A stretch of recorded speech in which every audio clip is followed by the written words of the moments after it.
सुशील कुमार आयुक्त गढ़वाल मंडल की अध्यक्षता में बुधवार को हरिद्वार रुड़की विकास प्राधिकरण के सभागार में HRDA की 75वीं बोर्ड बैठक आयोजित हुई।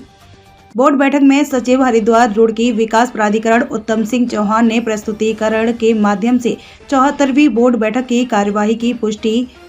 तीर्थ यात्रियों पर्यटकों को आकर्षित करने एवं उनकी सुविधा के दृष्टिगत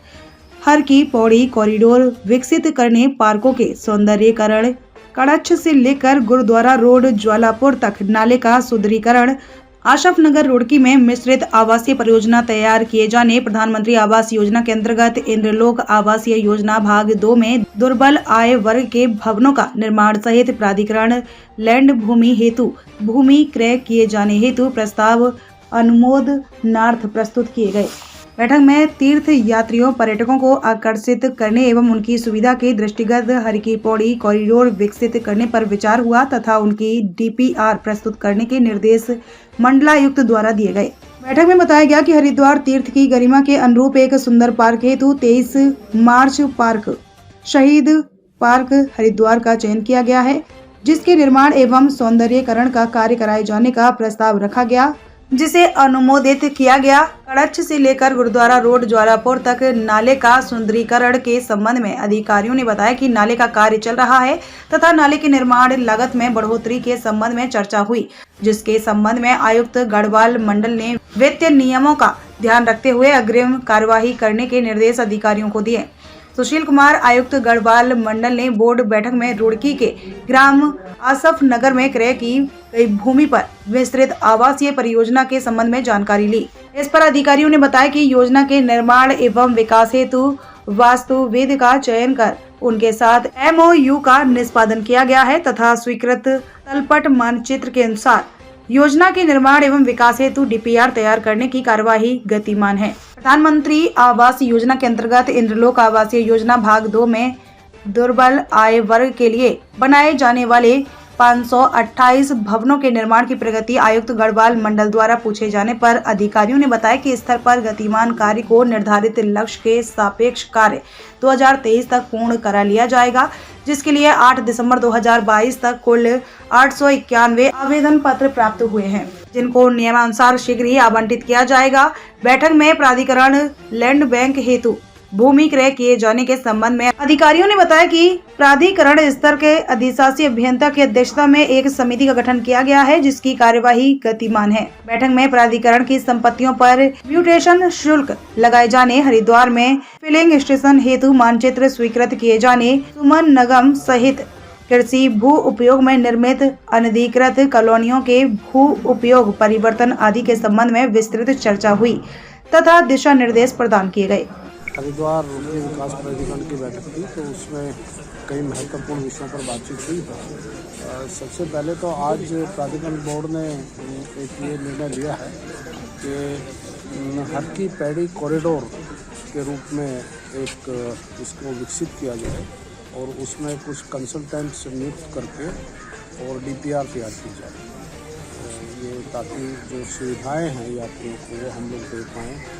मार्गों को ठीक कर पाएँ, इसमें जिस प्रकार की प्लानिंग होगी वो किया जाए। सर लगातार कार्रवाई चल रही है HRDA के हरिद्वार में, लेकिन सर इसका सोल्यूशन क्या है, कभी हल निकलेगा या क्या नहीं? इस पर भी हम लोगों ने विचार किया है कि कुछ जो अवैध कॉलोनियाँ हैं,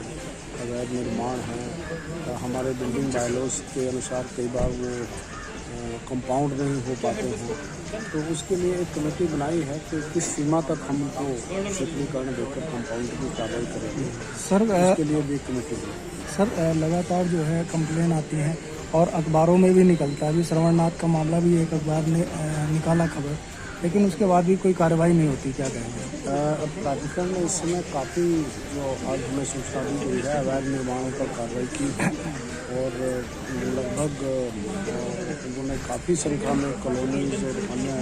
जो लेआउट्स हैं उनको सील भी किया है और जो इंडिविजुअल मामले हैं उनको भी पिकअप करेंगे, लेकिन बोर्ड के समक्ष जो बिंदु आए मैं उनके विषय में सर जैसे सुमन नगर एक क्षेत्र है हरिद्वार का सर, उसमें सर लैंड यूज चेंज होने की बात हो रही है, लेकिन होता नहीं है सर। नहीं, देखिए होगा तो मानकों के अनुसार की सुमन नगर पे आज हम लोगों ने चर्चा की है, उसका भी विषय आया था। और सुमन नगर में कठिनाई ये है कि सुमन नगर क्योंकि THDC की जो लैंड थी अलॉटमेंट उस पर विकसित किया है, तो उसमें कई प्रकार के इशू हैं। लेकिन उसी को मैंने बताया कि अवैध कॉलोनियों को किस सीमा तक हम रेगुलाइज करते हैं, उसकी भी कुछ लिमिटेशन होती हैं। तो बिल्डिंग बायलॉज के अधीन रहते हुए, कंपाउंडिंग के नियमों के अधीन रहते हुए हमने आज एक कमेटी बनाई है जो ये तय करे कि किस सीमा तक किस प्रकार की शिथिलता दी जाए, ताकि इस प्रकार के जो कठिन प्रकार के विषय हैं उनको हम कुछ समाधान कर सकें। सर, आपने हर की पौड़ी कॉरिडोर की बात की है। सर, वहाँ पे अतिक्रमण अत्यधिक है, होटलों का भी है, व्यापारियों का भी है, उसे कैसे हैंडल किया जाए? अतिक्रमण एक विषय है, अतिक्रमण पर जिला प्रशासन अपना कार्य करता है, लेकिन जब हम कॉरिडोर की बात करते हैं तो सिर्फ अतिक्रमण तक सीमित नहीं है। कॉरिडोर एक वृहद योजना को विकसित करने की बात है, जिस प्रकार अन्य धार्मिक स्थलों पर हुआ है, तो वो एक वृहद योजना बनाए जाने की बात है। इसी प्रकार 2 पार्कों को भी, बड़े पार्कों पे आज हम लोगों ने सैंक्शन दी है। इसके अलावा जो देखिए, आज की बोर्ड बैठक में कई महत्वपूर्ण विषयों पर मुहर लगी है, और उसमें सबसे महत्वपूर्ण जो है, जिसके बारे में हमारे मंडल महोदय ने बताया होगा, मैं भी इंगित करना चाहता हूँ कि हम लोग एक नया कॉन्सेप्ट आज कंसेप्शलाइज किया है, वो है हर की पैड़ी कॉरिडोर का। ये हर की पैड़ी की तरफ जाने वाले हमारे जितने मार्ग हैं, एक खूबसूरत सा कॉरिडोर वहाँ डेवलप हो। जैसा कि आपने देखा होगा, हाल के शहरों में जो भी धार्मिक नगरी, चाहे वो बाबा काशी विश्वनाथ जी की हो या महाकाल की धरती इंदौर, वहाँ पर डेवलप किया गया है।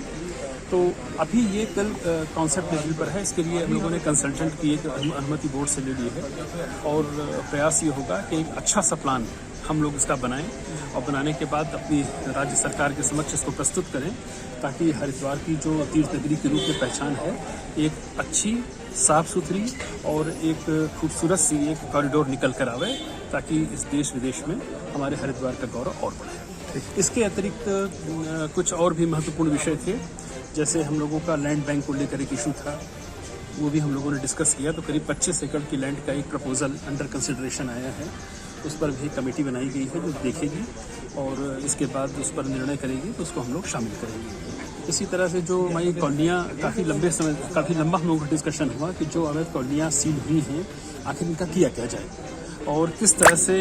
जो लोगों ने किसी प्रकार से बिल्डर से धोखा खाकर अगर उन्होंने ज़मीन ले ली है, तो उस पब्लिक को क्या रिलीफ दे सकते हैं। तो इस पर भी हमारे